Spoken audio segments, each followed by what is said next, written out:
We all know there's never a chance of rain in Death Valley, but with the end of hurricane season coming up, students are being reminded just how easily Baton Rouge floods.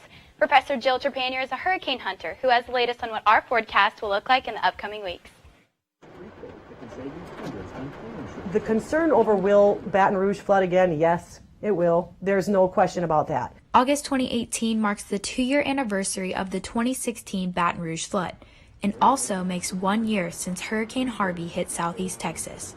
The concern of LSU students and whether we are going to flood is a very real one. You know, they should always have an eye on the sky, in my mind. You know, I'm a big advocate of that. But I think a big part of it is just being aware. South Louisiana is below sea level, leaving it vulnerable to flooding. With this in mind, students should download good weather apps that send alerts when dangerous weather is possible. Turning on local radio stations while you're driving is another way to stay up to date on the latest weather conditions. Some showers throughout the day, a 60% chance of rain.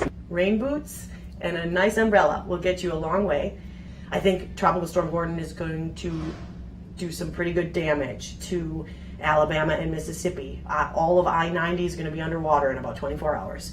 But that's normal for them. They're relatively used to that. Garrett Duncan is someone who was not used to the highway being underwater when he was stranded for days during the Baton Rouge flood in 2016. I got like halfway in between here in Covington about and just dead traffic. Like stopped for like 2.5 hours, like 3 hours. I was like calling my mom. It's like, Mom, what do I do? But I was the only car on like this 4-mile stretch of highway for like 2 days. But eventually they opened up the highway, and I ended up getting like a police escort out because when they helicoptered the food in, like I was the only car who was able to drive like anywhere. So I like loaded all the food and stuff up into my car and was like driving up and down the highway, like handing food and stuff out to people. I definitely think that LSU students and faculty and staff and Louisiana residents should just be paying attention. But don't worry, Tiger fans. For now, it looks like we will have a dry game day this Saturday for our first home game against Southeastern. Back to you at the desk.